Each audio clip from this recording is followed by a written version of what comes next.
Hello everyone. Again, my name is Piotr Graszka, as I was presented, and today I would like to tell you something more about how to teach machine to learn from its own mistakes. And actually, this will be an introduction to reinforcement learning.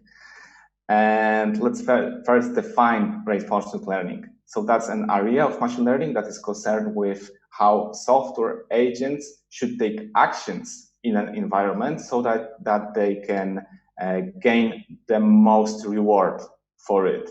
And a method for selecting a best action to take next is called a policy. So, as I told during the introduction, this differs a lot from supervised learning, where we need a data set of labeled examples. We don't need it here. Instead, the focus is on overall performance, and this will involve finding balance between exploration of uncharted territory and exploitation of current knowledge. So the idea is that we have an environment that consists of states, and the states have assigned actions. Taking those actions will transit the software agent from one state to another, and then the environment will assign a reward for each action taken.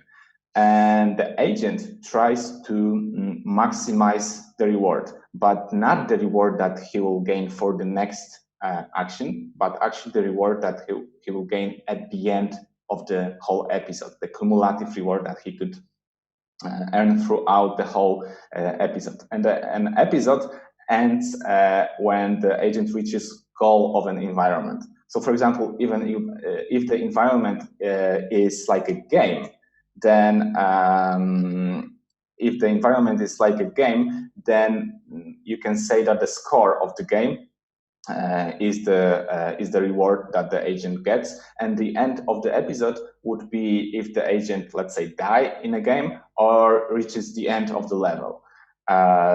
So that's what the agent tries to achieve, and how we can help him to do that. So there are a lot of techniques that are used in reinforcement learning, but the most common and the most basic ones are Q-learning and genetic algorithms.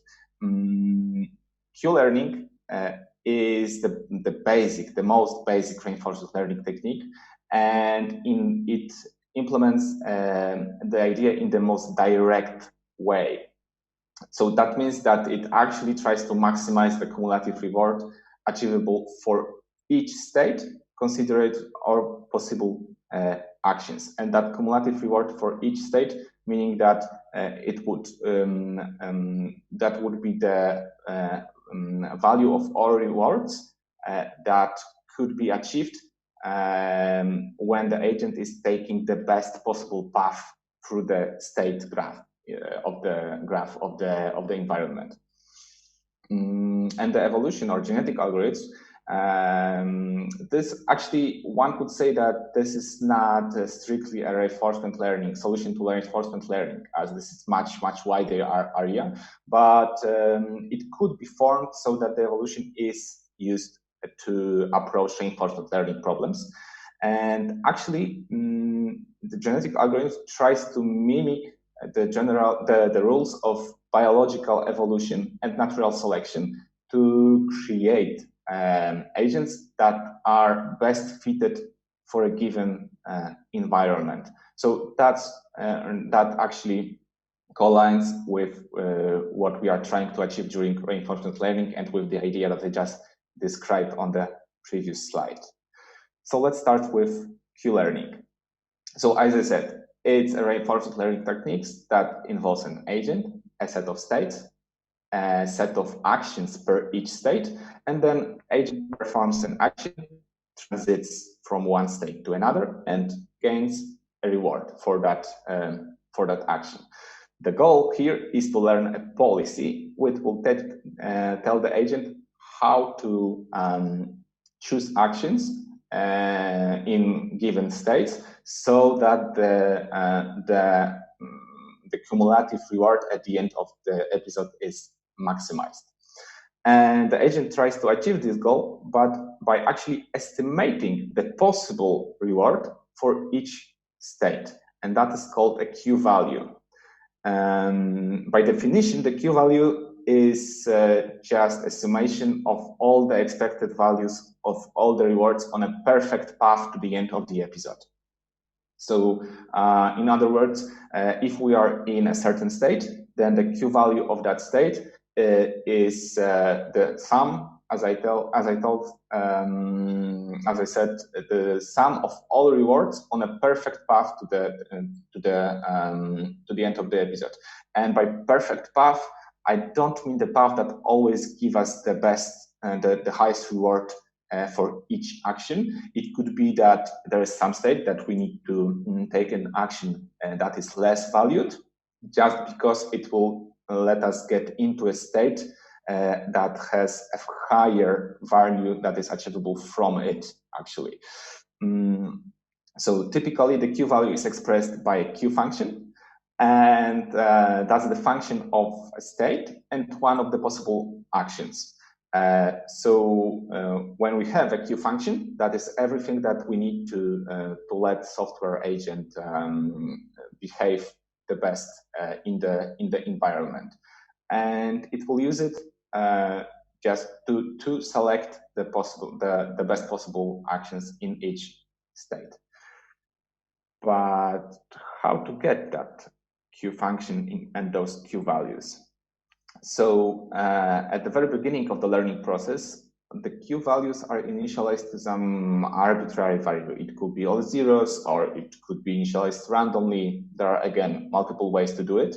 But then once we have that initialized, we let the agent choose actions based on those values and explore possibilities. And by explore possibilities, I mean that at this point, at learning mode, the Q values won't be used. The agent won't choose the best possible action at this point.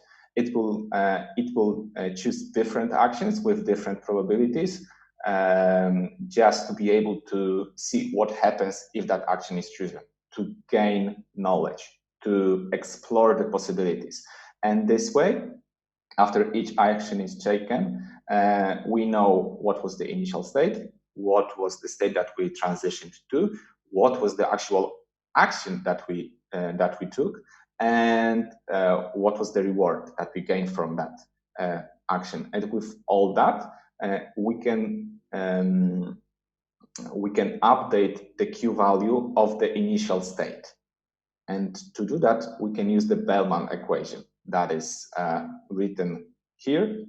And it actually consists of two parts. The first one is the part of the old value that we already had, so the prior knowledge that we already gained from other, let's say, experiences. And the second part is the learned value, so the things that we just encountered performing an action that we chose. And there are two factors, the learning rate and a discount factor. They are crucial, and they mean they need to be set beforehand, before the learning process. The learning rate actually determines how much of a new information we need to use and override the old information with. So if the learning rate is 0, that means that we only use the old value. So we are not exploring the possibilities. We are only exploiting the prior knowledge. So we only use the thing that we already know. We don't look at all at the newly learned value. On the other hand, when the learning rate is more closer to 1, then the agent will use and update Q value with the learned value. We will use that information. And that information consists of the reward that we just got from this last action, and a future possible estimated future total reward. So the Q value of the highest Q value for the state that we just transitioned to. And the second factor in the Bellman equation is the discount factor. And that actually determines the importance of that future reward. So if the discount factor is 0, that means that the agent is very short-sighted. It only sees the current reward. It doesn't consider what are the possibilities in the future. And with discount factor of 0, we will just use the reward, the action that gives us the best reward in a short term. And on the other hand, if the discount factor is closer to 1, then the agent will strive for a long-term high reward. So it will consider the optimal future value possible to gain from the next, from transitioning to that next state. And of course, setting those two factors is a problem of itself. And that could be done in various different ways. One could just empirically try it out and see what will give them the best results, but there are also some rules that could be applied here, how to set those values to get better results. Okay, so we know what the Q values are, but how to actually implement those? So the classic approach is to use a Q table, and that would be actually a lookup table for the Q function. So in each cell, we will have a Q value that will be that is assigned to a state action pair. So once we have that Q table, it's very simple to use it. We just need to find out the best possible action for each state, especially for the current state that we are in, and perform that action. And that's it. So once we have a Q table ready or a Q function ready, then using it is really simple, and the agent can perform the best he can in that particular environment. But to create that Q table or to create the Q function, this is much trickier to do. And to do that, we need to again explore the possibilities for different actions in different states, and finally gradually converge to optimal Q values for each state action pair. And again, that is done running multiple episodes and letting the agent explore the possibilities, and then at each step using the Bellman equation again to update the Q values as it goes. And once it reaches the good performance, then we can use it to perform well in that environment. So let's go with a simple example. So here's an example of a simple game called Run, Jump, Duck game. And the purpose of this game, the goal is to run on a track and avoid obstacles. There are two types of obstacles, a box and a bar, and we can jump over the box to avoid it, or duck underneath a bar to avoid the bar. I'm sorry. And here, the table here, the upper one is not a Q table. This is actually a depiction of the environment. So this gives us an information how the environment works and what are the rewards for actions in each state. So if there is no reward, if there is no obstacle, then running is rewarded with 1 point, as this is actually the thing to do here. And jumping and ducking are not penalized because they are not bad in a sense that they will get us killed in a game.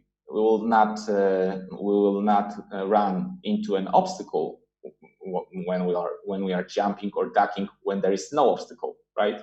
So they are not penalized, but then they are not rewarded either. On the other hand, when there is a box or a bar, the only possible thing to do is jump over the box, or the only possible right thing to do is jump over the box or duck under the bar. Any other option would actually mean that the episode ends because we ran into an obstacle and we crashed, or let's say die in a game, and that will end the episode, and this action will be penalized with -1. So that's how the environments work. This is how the game works. So how can we learn? How can we make the agent learn how to play that? The agent won't know this table. This will not be given to it. This is only for us to know how the game is working. The agent will only know that there are these types of states and that there are these types of actions. But there is, for the agent at this point, at the very beginning, there is no notion of knowing, no possible way of knowing what actually those actions mean and what actually those states mean. So again, he needs to explore the possibilities. Here, I have a Q-table after running a couple of learning episodes, but at the very beginning, the Q-table could be, for example, initialized to all zeros and given to the agent so that he can explore the environment and see what happens when he performs different actions. So with each action, there will be a probability of choosing that action assigned to it. And those probabilities will probably will change during the learning process, just so that we can influence how the algorithm is balancing the exploration and exploitation of the knowledge. So he will choose, if there are all zeros, then it will choose at random and collect experience. He will gain knowledge. He will get a transition to a new state and get rewarded for that action. And with that, we can use the Bellman equation to update the cell that is connected with that state and the action that we just took. And we run a couple of episodes. And at each step, after each action, we'll update the values in the Q table. And after running a couple of episodes, the Q table could look something like this. So this Q table actually will let the agent play the game perfectly, as the agent will choose to run when there is no obstacle. You can see here that the Q values for jumping and ducking are not 0. They are not negative either, just because jumping will not let us get as much points as possible, but it is not a bad choice, entirely bad choice, and it is not a terminal choice, right? This will jumping over nothing will not get us killed, let's say. And but then jumping when there is a bar and ducking when there is a box, or running in either of those cases will get us killed. And those are the terminal actions. And actually the Q value for those states and those actions is -1, just because this is the end of the path through the state graph. So we only get rewarded for that action, and that reward is actually -1. It's a penalty rather than reward, and nothing else could be done here. So this is why the Q values are like that here after the learning process ends. And and the best action to choose when there is a box is to jump, and the best action to choose when there is a bar is to duck. And this is depicted in the Q table as well. So with that, it is very simple for the agent to run and collect this or collect as much reward as possible. But this is a very simple problem. only 3 actions, only 3 states. What happens if we have multiple actions and much more states? Then probably using Qtable would be not a good idea. Maybe it wouldn't be even possible. Maybe the Qtable won't even fit in a memory. So we need to have a different approach to it, different possible, different things to be able to approach different or serious problems. Let's say we need a more powerful tool. And as I said, for the agent, it only needs a queue function to be able to run perfectly, a good queue function. And the queue function, just to recap, is a function of state and an action that will give a queue value, that will return a queue value for that state action pair. And in machine learning, we have a perfect tool for approximating any function, and that is a neural network. So in a classical way, in a classical approach, the neural network consists of layers. Each layer consists of nodes, and each of the nodes have its weights and a couple of inputs. And the working of it is that the weights are multiplied by the inputs and summed together, and this is activated with an activation function. And this signal is, this calculation is done in every node, and the signal is propagated to the next layer. And the next layer has its own weights and do this calculation and propagates the signal to the next layer and then to the next, until it reaches the end of the network and gets outputted out of the network, and that value could be interpreted somehow depending on the problem and used to solve some problem for us. In our case, the neural network will be used to represent a queue function. So that means that in the simplest form, the neural network as an input should obtain the state, information about the current state, and information about the chosen action, and return a single real value output that will be interpreted as a queue value for that state action pair. But this is not optimal and not preferred solution. Actually, what is preferred is to create an architecture that will, as an input, get only the state and have multiple outputs, as much output as there is actions to take. And then to use it, the agent just needs to find out the index of the highest value at the output of the network. So for example, if we have 3 outputs for the 3 actions that we had in the run, jump, duck game, then we'll have 3 outputs, and each of the output would be a queue value for the subsequent actions to take. So the agent chooses the highest one and performs that action. So using the queue function this way, using neural network that is already trained, again, is quite simple. We just need to know the current state. That will give us, using the neural network with that input, will give us the queue values for all the actions, and we just need to select the one that is the highest. But then how to train such a network?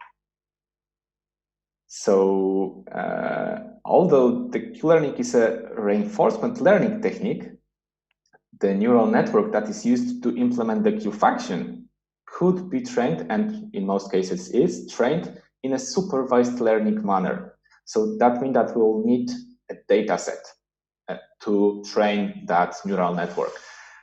And how to obtain that data set? That's actually quite simple. Let the agent collect the data for us. So we initialize the neural network with some random weights, as it's in most cases done. And then we give that to an agent and say that he should explore the possibilities again. So we let them use in a learning mode, let's say. So again, with each action, there will be probability of choosing it, and not actually looking at the actual Q value for that action, just because we are still learning and we are not sure if that Q value is correct at this point. So by letting the agent use that network, he will gain experience. He will collect experiences, and each experience consists of a state, information about the state, the action that was taken in that state, the reward obtained from that action, and the next state. And those 4 things will form an experience, and we'll need to collect multiple of those experiences. Once we've done that, we can train the network with those. Again, using the Bellman equation. The Bellman equation will be used to calculate the loss value for the network, and the network needs to be used twice for each update. Once to get the let's say old value, the value that we need to actually that we are trying to update, and second time to get the estimated optimal value for the future state, for the state that we transition in. So we use the state once, then we know which action we choose in that state, and then we use the reward that we just gained, and then we do a second inference through the network with this next state as an input, and this time we actually select the best possible action that the network is pointing to, even though the network is not trained yet. But we need to do that to be able to correctly estimate that in the future. And this way we calculate the loss, and with loss we can use the backpropagation algorithm, so the usual thing for training the neural networks. And with that we can train the neural networks to estimate the Q function and let the agent perform to the best within the environment. So how does that actually work in practice? I have here an example of Q-learning created by Google DeepMind, and it's a deep Q learning network that is playing Atari Breakout. The game, as you maybe recall, is to destroy bricks of a wall with a ball. And the only thing that the algorithm is given are the pixels of the entire screen, and nothing else really. It knows the score, the current score of the game, so this is used as a reward. After a couple of minutes of training, the algorithm doesn't do any good. The board is losing the ball a lot and not gaining a lot of points. But then after 2 hours of training, the algorithm plays like an expert. It doesn't lose the ball. The board is tracking the ball almost perfectly, and it can score like really high scores. And after another 2 hours of training, something maybe even magical is happening. The algorithm, the agent, figures out the best possible technique to beat the game. And that is to dig a tunnel through the wall and put the ball on the other side of the wall, and let the ball break all the bricks for the agent. And the agent was not told anything about this best technique, and yet he learned it on his own. So based on his own mistakes, he learned how to do better and learn how to do the best in this game. So that's Q-learning. What about evolution? So as I said, this is a very general algorithm used for optimization problems. And by definition, this is a characteristic inspired by the process of natural selection.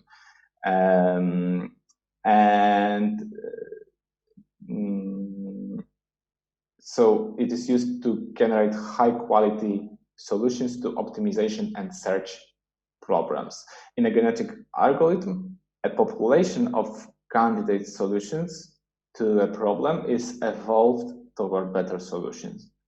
And each candidate has a set of properties, a genotype, which can be mutated and altered, hopefully to get better and better results for the subsequent generations. So the idea is that the evolution starts from a population of randomly generated individuals, and this is called the first or initial generation. Then we have a fitness function.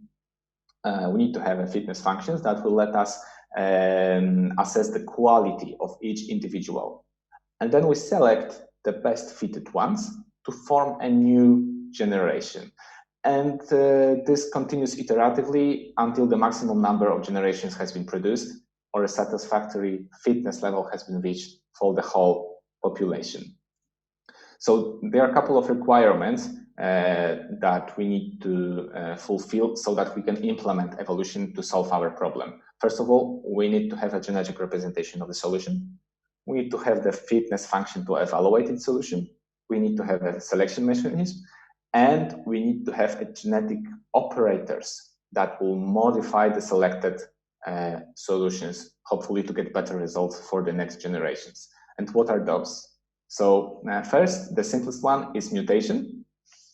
And mutation most commonly just alters one or more genes in a chromosome from its initial state.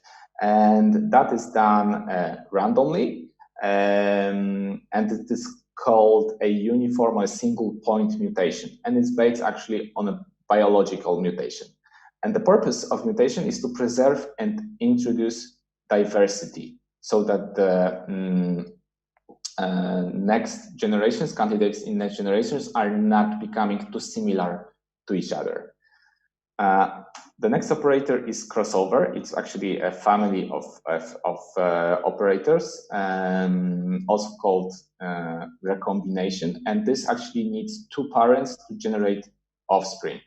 And this is based on crossover that happens during sexual reproduction in biology. So first of all, there is a single point crossover when we randomly select a point, after which the chromosomes of two parents are swapped, and this forms children. The second one is the two-point crossover, when we select 2 points and swap everything that is between those 2 points. Then we can generally start to a K-point crossover, as the 2-point crossover is equivalent actually to performing 2 single points crossover, one after another. So here we have K points selected and we swap after each point. And the last one is a uniform crossover, when we independently choose genes to swap between the parents. And this actually ensures that there is no bias for the two values that are close together to be inherited together. So again, we can use neural networks for evolution, and this is a preferred way nowadays. And so we need a genetic representation of the solution. For neural network, that will be all of the weights of the network. Fitness function is actually given by the environment, and that is the cumulative reward that we gain at the end of the episode. That will give us the notion of how fit the algorithm is at the moment. For selection, we'll probably just select some percentage of the best, most fitted candidates. And then for genetic operators, most probably it is a good choice to use all of the operators that I just described. So mutations, different crossovers. We also would like to probably generate a bunch of entirely new solutions just to introduce more diversity. And it will also be a good idea to use all the selected solutions in an unaltered way. So how does it work actually? I have an example. Again, this is an application that I got from the internet, and it is open and it is free to use. And it actually can evolve a creature for you. The creature, you can draw it yourself. I have drawn one beforehand. That consists of joints and bones and muscles that will move the bones. And the purpose of it is to evolve those so that they can run the right of the screen as fast and as efficient as possible. So let's try it out. The first generation is not doing that well, but probably a couple of the candidates will do better than the others, and those will be selected for the next generation. As you can see, some of them are doing something which resembles running, maybe more jumping than running, but then it moves to the right of the screen. That is what should happen here. And like you can see, at generation 3, we already have a couple of candidates that are doing something that resembles running and jumping to the right of the screen. So they are evolving and they are learning themselves how to run to the right of the screen. Let me leave this app running in the background, and we'll come back to it in a sec at the end of the presentation to see how they did finally. So as my time is running out, I have 2 state-of-the-art examples that I would like to show you, and this will be 2 5-minute long videos of algorithms created by, I suppose, the best teams that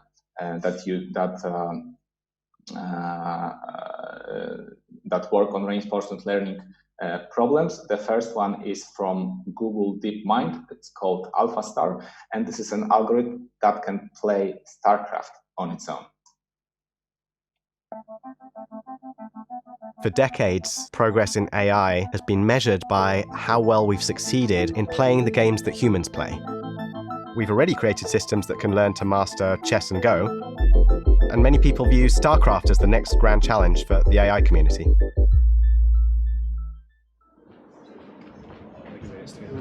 A couple of months ago, we made an explicit choice to try and scale up and speed up the StarCraft project.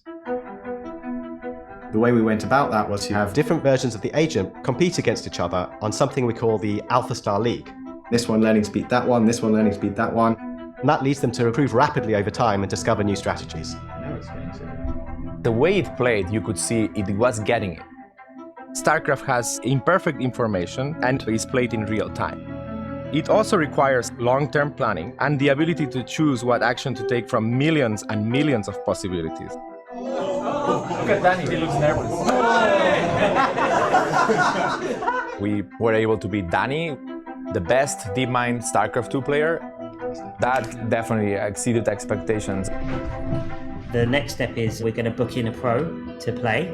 I think there's nothing better than, a big external test like that to focus the mind.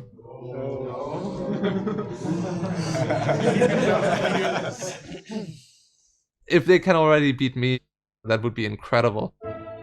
I really thought TLO would, beat us. No matter what happens, just well done. It's been amazing progress, really amazing. Our goal is not just to defeat these players. Our goal is to do it in the right way. How are you feeling?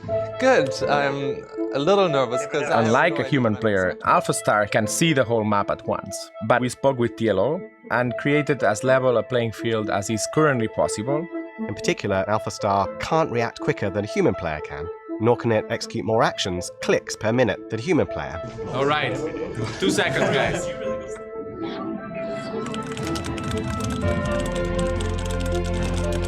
I haven't really seen a pro play StarCraft up close. The 800 clicks per minute. I don't understand how anyone can even click 800 times, let alone if doing 800 useful clicks.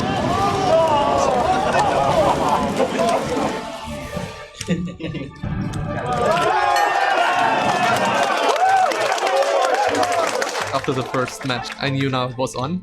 and that I actually have to work pretty hard to beat this thing. I didn't want to lose.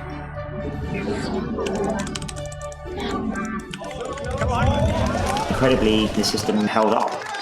I was surprised how strong the agent was. I actually lost every single one of the 5 matches. Did you enjoy it? I did enjoy it. Yeah? Hey guys. Yeah. It's a bit unfair, all you guys against me. Yeah. Hopefully I'll get to have a rematch where I get to play my strongest race. Well, then I think I would beat it. TLO is an amazing player, but he plays Zerg, and our Asians play Protoss for now. With TLO, there was still that but at the end of it, but he's a Zerg player, and so now we've addressed that but. I guess they need a Protoss specialist, and that's why I'm here. I'm hoping for a 5-0, not to lose any games, but I think the realistic goal would be 4-1 in my favor. I think he looks more confident than TLO. TLO was quite nervous before. The room was much more tense this time. Really didn't know what to expect. He's been playing StarCraft pretty much since he's 5. I wasn't expecting the AI to be that good. Everything that he did was proper, it was calculated, and it was done well. I thought I'm learning something. Yes! Yes! It's much better than I expected it to be. I would consider myself a good player, right? But I lost every single one of 5 games. We're way ahead of what I thought we would do, given where we were 2 months ago.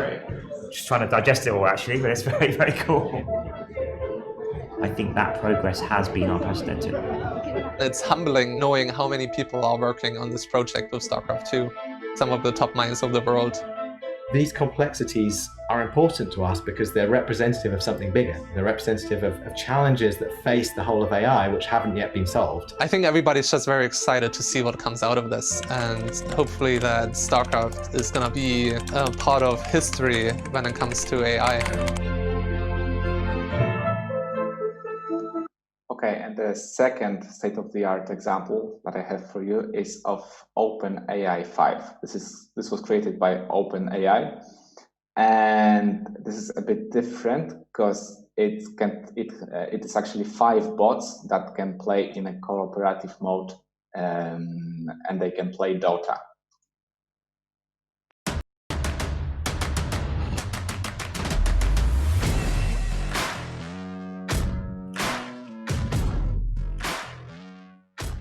Dota is one of the most popular and challenging competitive video games ever. Playing Dota means you have to coordinate and focus as a team of 5. Last year, we built a bot that defeated the world's best players at the 1v1 minigame. This year, we want to beat the best pro teams at the full game. To do this, we've built a new AI system, which we spent the last few months training. It uses reinforcement learning at a much larger scale to train our bots to play together as a team. We're now starting to play against amateur teams to test our skill. And to our surprise, so far, we've won our first games against every team we've tested. What? Yeah, but it's gonna kill you too. Someone else TP bottom. I tried. I got cancelled. Everyone TP. Everyone TP. Everyone TP. Get this guy. I can't even. But to figure out how good our bots really are, we asked a Dota expert to take a look. My name is William Lee, better known in the Dota community as Blitz. Blitz here with Chrissy. Just going to give a brief explanation of the game for people that don't know about the game. Rules are very simple. It's kill the enemy team, take the buildings. Every hero has a variety of unique spells. They'll be playing a mirror mode where both teams have the exact same heroes. Here, the human team is dealing significant damage to the base's 5, and Crystal Maiden comes in to defend the barracks. She jumps in with Blink Dagger and shields herself with Black King Bar, while channeling Freezing Field to deal massive amounts of damage while being uninterruptible. Due to her combo, she ends up taking out 4 human players in a 2v5 fight. Oh, wow. Yeah. Well, that's it. Oh, man. GG. And GG's called. Good game. Humans no longer think they can win. They would be absolutely correct. So their dev team got absolutely crushed. I think it was the fastest casting gig of my life.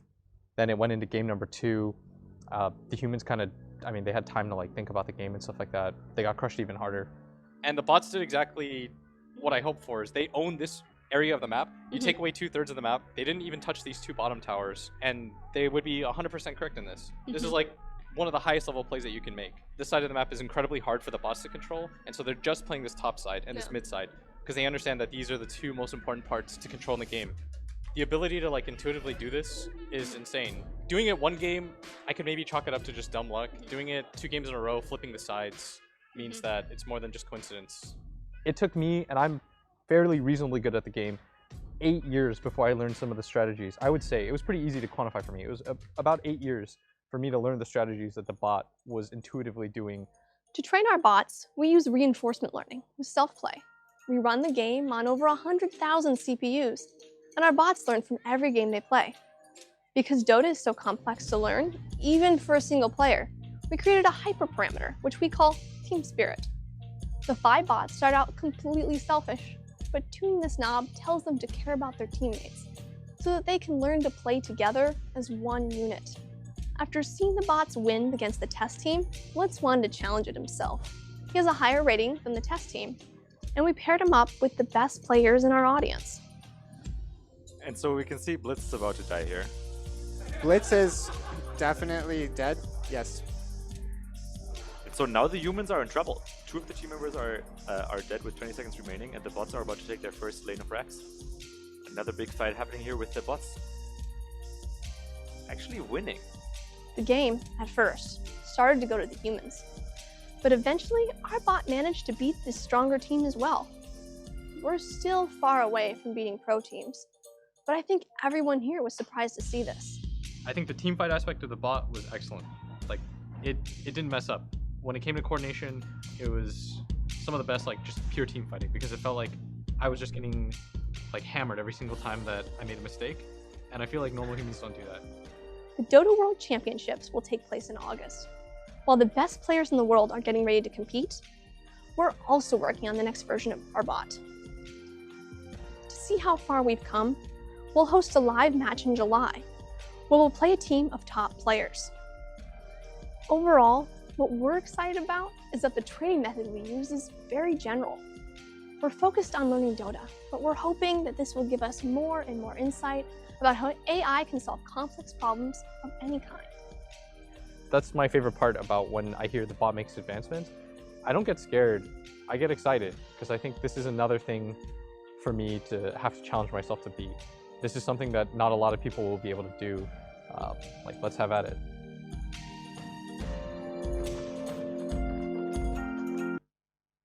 Okay, so here are a couple of resources that you could use to, if you got interested, to get to know more about reinforcement learning. I just covered the basics, and a lot of good resources can be found on YouTube, actually, for good from good sources like Stanford University or the Google DeepMind team. And there are a lot of full lectures or even full learning courses. And also there are practical tutorials that will actually teach you and let you know how to practically implement solutions to reinforcement learning problems. So let's get for a second back to the application, to the evolution application. Let's see how the creatures are doing. As you can see, after 80 generations, they are jumping and running very nice to the right.